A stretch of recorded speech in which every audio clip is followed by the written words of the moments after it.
Hello বন্ধুরা, গীতা কিচেনে আপনাদের সবাই স্বাগতম। এই যে দেখুন আর একটা ভিডিও নিয়ে চলে এসেছি। এই যে সকাল সকাল দেখুন আজকে সকালে টিফিনে করলাম পাওভাজি। মেয়ে খুব খেতে ভালোবাসে। আর তাছাড়া পাওভাজির যে তরকারিটা করা হয় সেই তরকারিটায় সব রকম সবজি দিয়ে করা হয়। আর যেহেতু মেয়েকে এমনি সবজি খাওয়াতে খুব কষ্ট হয়, সেই জন্য পাওভাজিটাও খুব ভালো খায় বলে আমি সেই জন্য বেশিরভাগ দিনই পাওভাজিটা করে থাকি। যাই হোক, আমি আর একদিন পাওভাজির একটা ভিডিও নিয়ে আসবো। পাওভাজির মেনুটা সেটা আমি আজকে দেখাতে পারিনি। এই যে দেখুন, আর এদিকে সকাল সকাল মা ছিল না, কদিন গিয়েছিল ননদের বাড়িতে। আর মা কোথাও গেলে পরে আমরা সেরকমভাবে খুব একটা বাজার টাজার করিও না, মানে এক পদের রান্না করি, বেশি ঝামেলায় যাই না। আর মা থাকলে একটু, মা যেহেতু অনেক পদের রান্না করতে ভালোবাসে, সেই জন্য আজ সকাল সকাল কর্তামশাই আর আমি চলে গেছিলাম বাজারে। এই যে দেখুন বাজার নিয়ে চলেও এসছে, যে ইলিশ মাছ নিয়ে এসছে আর সব মাছ মেশানো, পুঁটি মাছ, মায়া মাছ সব কিছু মেশানো। আর এদিকে হচ্ছে চিংড়ি মাছ, আর এদিকে হচ্ছে মাছের মাথা দিয়ে বাঁধাকপি খেতে ভালোবাসে আমার কর্তামশাই, তাই জন্য মাছের মাথা নিয়ে এসছে। আর মা কিছুটা বলেছিল মাছের মাথা দিয়ে ছেলে মুড়ি ঘন্ট খেতে ভালোবাসে, তাই মুড়ি ঘন্ট করবে, সেই জন্য একটু বেশি করেই মাছের মাথা নিয়ে এসছে। আর এদিকে দেখুন মা সব বাজারগুলো ঢেলে গুছিয়ে নিচ্ছে। আর এদিকে আজ আমার কর্তামশাই একটু আমাদের বাজার গোছানোতেও আমাদের একটু হেল্প করেছে।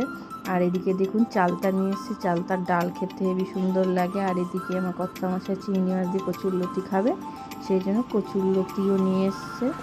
আর এদিকে আমি ঝিঙে দিয়ে একটু চিংড়ি মাছ খাবো বলে, আর এদিকে ছোটো ছোটো খুব সুন্দর সুন্দর বেগুন দেখলাম, বেগুন দেখে ভাবলাম সরু সরু করে বেগুন ভাজা খাবো, তাই জন্য বেগুনও নিয়ে চলে এসেছি। আর আগের কিছু বাজার ছিল, সেই জন্য বেশি কিছু আনিনি। আর সত্যি কথা বলতে গেলে বাজারের যা দাম এখন, মানে বাজার এক গাদা আনা মানেও মানে 1000-2000 টাকাও মানে নিয়ে গেলে মনে হয় না বাজার পুরোপুরি ব্যাগ ভর, এরকম অবস্থা। বিশেষ করে মাছের যা দাম। যে দেখুন তারপরে আমি একটু ঘরের কাজ করছিলাম, সেই ফাঁকে মাকে একটু ভিডিও করে দিচ্ছিলাম আমার কর্তামশাই। যে দেখুন মা সব মাছ টাছগুলো ধুয়ে নিচ্ছে, দিয়ে তুলে রাখবে, যেটা করবে সেটাই শুধু রান্না করা হবে। তাই আমি ভাবলাম তাহলে ঘরের কাজটাই ফাঁকে সেরেই ফেলি। আর এদিকে মা মাছগুলো ধুয়ে নিচ্ছিল। আর এদিকে মেয়েকে পাও ভাজি করে দিয়েছিলাম, মেয়ে খেতে বসে গিয়েছিলো, দিয়ে পড়তে বসবে বলে।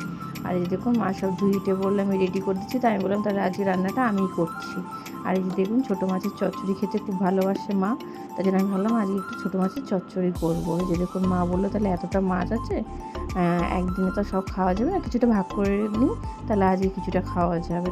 আর এদিকে দেখুন আমি বেগুন দিয়ে ইলিশ মাছের ঝোল করব, তাই জন্য আমি বেগুনটা একটু ভেজে নিচ্ছি, কারণ আমার ওই একটু মানে কাঁচা কাঁচা বেগুন ভালো লাগে না মাছের ঝোলে, তাই একটু ভেজে নেব, ভেজে নিয়ে মাছের ঝোলটা করবো। এই যে দেখুন আমি নুন হলুদ দিয়ে বেগুনটা ভেজে নিচ্ছি। আর এদিকে মায়ের জন্য আমরা নিয়েছিলাম, একটু আমরা টক করতে বললো, ওদিকে বসিয়ে দিচ্ছে। আর এদিকে মা দেখুন আগামীকালকে হচ্ছে কচুরলতি করবে ছেলের জন্য, তাই জন্য এত চিংড়ি মাছ বলে সেজন্য আগে একটু কেটে কুটে রেডি করে রাখছে। আর এদিকে আমি ইলিশ মাছটা করে নিচ্ছি। এই যে দেখুন বেগুন ভাজা হয়ে গেছে।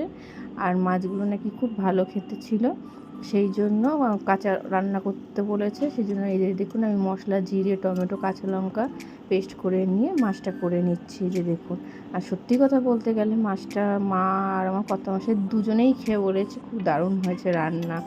হ্যাঁ, মা তো একরকম করে, আর আজকে আমি একটু অন্যরকমভাবে করলাম। আর এদিকে দেখুন যে চচ্চড়ি করবো, ছোটো মাছ দিয়ে সব কিছু মাখিয়ে নিয়েছি, মশলাপাতি দিয়ে জিরে, হলুদ, ধনে সব কিছু দিয়ে করে নিয়েছি। আর নামানোর আগে একটু ধনে পাতা আর সর্ষের তেল দিয়ে নামিয়ে নিচ্ছি। আর আজকে মেনুতে ছিল ভাত, চচ্চড়ি মাছের আর ইলিশ মাছ, বেগুন দিয়ে, আর এই টক, আর এদিকে হচ্ছে উচ্ছে ভাজা।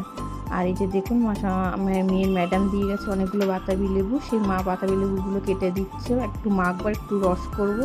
যাই হোক, ভিডিওটা ভালো লাগলে অবশ্যই লাইক, কমেন্ট, শেয়ার করবেন। ভালো থাকবেন।